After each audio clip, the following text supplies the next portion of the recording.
It's been quite a while since I made a video. Um, I quit my over the road job, came back to do the local gig. Um, it's not so much truck driving as it is working for sheet metal, for a sheet metal union. Um, there is truck driving involved, but most of it is fabricating sheet metal and stuff. Uh, I liked over the road. It's just the pay is very inconsistent and it's mile based. So it's just very difficult to be able to plan and visit family and friends and balance your work life and your home time. So plus I have a German Shepherd. It's difficult to drive 11 hours a day, take care of her, and then keep up with my social life. So I started this new job beginning of March. So it's been going all right. Um, I'll probably do it for maybe a year or so, and then I'll apply for an apprenticeship program. Um, I joined the Army National Guard because I was already in the Navy for 4 years, and then spent the rest of for about spent about 6 more years in Japan. Came back in 2017, and I had plans to join a branch again. I just didn't know what branch, and I was thinking, how can I join a branch, continue my service, because I wanted to do 20 years originally, but because of the budget and everything, I had to get out. I was like, how can I continue to serve my country and balance the life that I've established after? So I decided to go ahead and join the Army National Guard.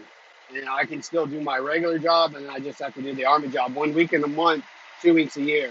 So I do have to go back to basic training because I've been going for 10 years. So they don't allow you just to jump back in. You got to go to the formal basic training because they just need to teach you military customs and how to be a soldier and all that stuff. So if I was in the Marines before, they wouldn't make me, but because the Navy is quite different than the Army, they're going to go ahead and require me to do that. So I'll ship out for basic in August. I'll be gone for August and September and October, and then I finish basic in October, and then I go to truck driving school for 6 weeks. I'll basically be what's called 88 Mike. Those guys drive all the Army equipment, the tanks, or not the tanks, but the Humvees and the semis and pretty much all the Army equipment on wheels. That's what we drive. So they're gonna teach me how to do like drive the different types of equipment. That'll take about 6 weeks. It would have been about 2 weeks, except I don't have my all of my electronic logs from the companies I work for, so it's gonna end up being about 6 weeks, like 40 days. So it's not bad. They're gonna pay me. Of course, I'll get my active duty pay. I did get a bonus for joining, so that's a plus. No one really joins for a bonus, but it helps. It's cool. And then I'll keep my rank, which was E4. I got out as an E4, petty officer 3rd class. In the Army, that's a specialist or a corporal, but I won't be a corporal because corporals are in charge of a unit. Most Army National Guard soldiers end up being a specialist. Corporal makes the same amount as a specialist. It's just they have a little more duty. So because I'm in the National Guard, there's no point in being a corporal. When I'm ready, I'll be promoted to sergeant, so E5. But yeah, it's cool. Make a little bit of change for the weekend of duty. It's not a bunch, but it's a little bit money. Get the health benefits, leave, GI Bill to go to college, all that kind of stuff. So I think it's a good gig. Trying to work out a little bit after work. My work is very, very physically demanding. I'm lifting HVAC stuff all day. But I haven't done like a physical test for the military for 10 years. So, so I'm trying to get back into the push-ups and sit-ups and running and stuff. But yeah, it's been interesting with this new job. I'm driving a manual instead of an automatic. Got a day cab. Get paid hourly, so it doesn't matter how fast I go. If someone cuts me off, I slow down. Safety's number one here.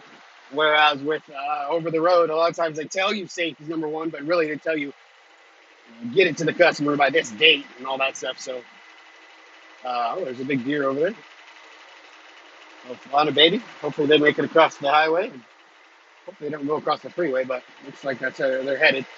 But yeah, everything's going really well. It's just I've been so caught up in life that I haven't had a chance to really post. And quite frankly, I haven't really had any negatives. A lot of times over the road, I would get into a like this thing where I would post something that was not so like it was a frustration, so I'd make a video. But really, I haven't had that many frustrations here. It's been pretty chill. So it's just focused on I'm focused on learning and trying to figure out as much as I can about my job. So yeah, it hasn't been that difficult. It's just going from an automatic 11 hours of straight driving to docking and pulling into construction sites with a 10 speed, actually it's a 9 speed, has been pretty interesting. But and then a 9 speed, 10 speed is like the standard for manuals. And when you go to shift into high gear, you're shifting into six, which is up and then over to your right leg and then down. But to shift the 9 speed, fifth is high gear. So you're gonna put it in, hit the selector and go into high gear, and then go up left to your leg and then up to your knee. So that took me forever to get used to. And like this truck, I'll start off in third full or fourth empty, and it doesn't want you to start in any other gear. Like if you try and start in fifth empty, it'll die. So it's very, very picky. Whereas a 10 speed, you can have a little more play. But I'm able to do a little more. I can accidentally put the truck in eighth and it won't kill it. Whereas like a 10 speed, it might not be that great if you try and shift up into like if you try and shift down like into seventh and you end up in or eighth and you end up in 10th. But yeah, the truck's okay. It's a Ford Aeroliner. It's like a 91. Got like 700,000 miles on it. But it's cool. I'm in charge of making sure that the oil's changed and all that stuff. Most over the road companies will send you a message, go change your oil, but I'm in charge of all that. So yeah, it's been fun, but definitely interesting. The union life is cool, kind of. I'm a little bit hesitant because I was in a union with Cisco, and I didn't have that good of an experience there. But this is a different kind of thing, so we'll see how it goes. They're very supportive of my military choice, my career to join the military, so that's very encouraging. Um, I think that's amazing. So, but yeah, I'm back home in my home state of Washington. Drive up to like Stanwood every couple times a week. And I live down in like Olympia, so that's quite a drive. But yeah, not much really to say. It's been good getting used to being home every day and the benefits that come with having more of a personal life. Kind of sucks that we're in this COVID thing, but it's not the worst. It is what it is, right? But yeah, it's been fun. I like being home more. Uh, you know, I'm excited to learn more about my job and stuff. But there's so much to learn. Oh, I've had my CDL for um, 3 years now. Yeah, going on 4 years. So it's amazing how fast time goes. Um, yeah, it's really crazy. But the MEPS was pretty much the same as I remembered. You'll go down to, well, I went to Oregon. I went to Portland, but some people go to Seattle. You go down there and they give you a physical and they make you duck walk in your underwear and they check your butt. I have no idea what for, but they check that. And then I guess they're looking for like hernias and stuff. And then they check your height, your weight, your blood type. They do an HIV check. They check a lot of different things. Your teeth, they look in your mouth. And then if everything goes well, you pass your vision test and all that, If you pass all that, then you go talk to this detailer, and then he decides you already have your job. You pick your job with your recruiter, so you already know what you're going to do. Now, if you go to MEPS and you fail a certain aspect like vision, and you want to be a military police officer, you can't do that. So, like, depending on how your physical goes, you could be reclassed into a new job. But typically, if your physical goes well, you're going to get the job you wanted to do. And then your detailer works for that particular branch. He'll say, "Yeah, everything looks pretty good. This is what you're going to do. This is when you're going to boot camp, if you have to go to boot camp. Yeah, this is your sign-on bonus if you get a bonus." And then after that's all clear and you accept everything and you sign it, that's the last chance. When you sign it, then they do what's called uh, what's the term of it? Forward rear or forward end. But they basically say, okay, he's good. Then they send it up, and then you're basically in. They bring you back and you swear in with the officer, takes your picture and says, okay, this is your signature. But if you lied or anything, we're going to prosecute you. And then after that, you actually do your formal swearing in with the flag, and you take pictures. And I do solemnly swear to defend the Constitution of the United States, blah, blah, all that thing. You swear that in, swear it in, and then you're in. That's it. And then you just wait for your basic training date. Army National Guard, you drill. So while you're waiting to go to boot camp, you meet your recruiter once a month, and you shave and you do all that, and then you're getting paid. You're getting paid for the drill for the weekend. So you do it once a month, you get paid, and then you go to basic training. You're going to get active duty pay if you're in the reserves or in the guard. You'll get active duty pay while you're in basic, full benefits plus they're feeding you. And then after basic, you go back to drilling once a month, and then you get your regular drill pay. You meet your unit. My unit's out west in Montesano, over by the ocean. So probably about 65, 80, maybe 70 miles from my house. Not too far. So probably just stay down there. Get a hotel, maybe. I don't know.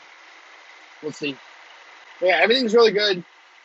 I'm super positive. I'm going to get really, really fit in the next couple of months here. I'm in pretty good shape, but I'm going to get like super fit because I want to be ready for this lifestyle change. When I joined the Navy, I was 19 years old. I turned 20 in boot camp. So I was physically a lot better off than I am now. As far as like, I'm older now, I'm 33. I'll turn 34 in basic. So before, I wasn't so worried about the physical. I could do that. I came off of 4 years running track and cross country. I ran that 2 mile like nobody's business. I did my push-ups pretty easily. I always have trouble with the upper body push-ups and stuff. And then I did my sit-ups okay. But, so my biggest struggle in the past was maturity stuff. Like, they'll tell you to fold your underwear a certain way and attention to detail. I have a hard time paying attention to detail, or I did. Now, 10 years later, or actually no, it's been 14 years since I've been out of the military. I was in Japan 10 years. 6 of those I was out of the military. I've been back here 3 years. So basically, I've been out of the military for about 10 years. I got out in 2010. But yeah, everything is a lot different now as far as like physical stuff. So I'm more worried about the physical aspect now and not so much the mental. So it's reversed. But I'll be ready. It's gonna be probably challenging the first few weeks because the Army has phases, red, white, and blue. Red phase is like shock and awe. They're going to teach you how to be a military soldier. We wear rank, so I'll have my rank on my uniform, so they'll know. Everybody will know I'm an E4 pretty quickly. The rest of the people in my training group will realize, oh, this guy's been in the military before. So that's gonna be pretty interesting. But yeah, I'm excited, nervous, all the emotions you normally feel. A couple motorcycle cops up here. Washington's famous for that. They'll have 2 of them sitting there and together. One guy will clock you, the other guy will chase you. But then there was another one just pulled somebody over. But yeah, everything's been cool so far. I'm excited about the guards. I'm excited about serving. It's just something about serving that just, it's not, I'm not doing it for the money.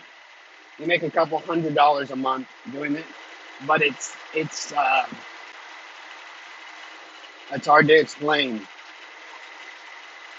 Like people who volunteer, give blood, they don't know why they do it.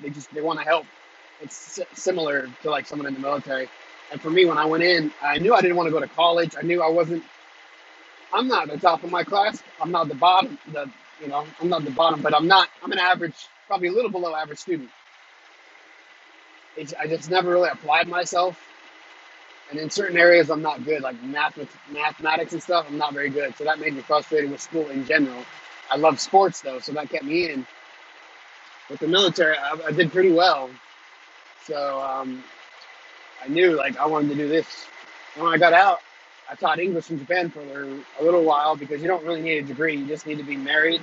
If you're not married, you need to have a degree. But yeah, I taught English for a while over there, and then came back here and used my GI Bill, my college money from the military, to get my truck driving license, my CDL.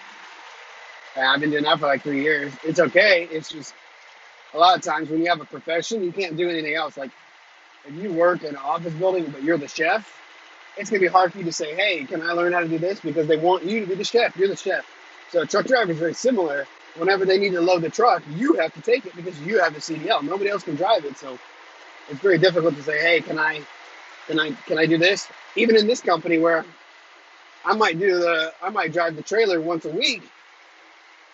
I can't. My main duty is to drive the trailer. I can't just like say no. I don't want to drive the trailer. I want to do this. Driving the trailer is number one, and then when in my own time I can learn this and that. It's very hard to learn that way. So uh, that's just one of those things where you get in a rut. I believe it's hard to get out of what you're doing. Not a bad thing, just how it is. But I do love my job. I love driving.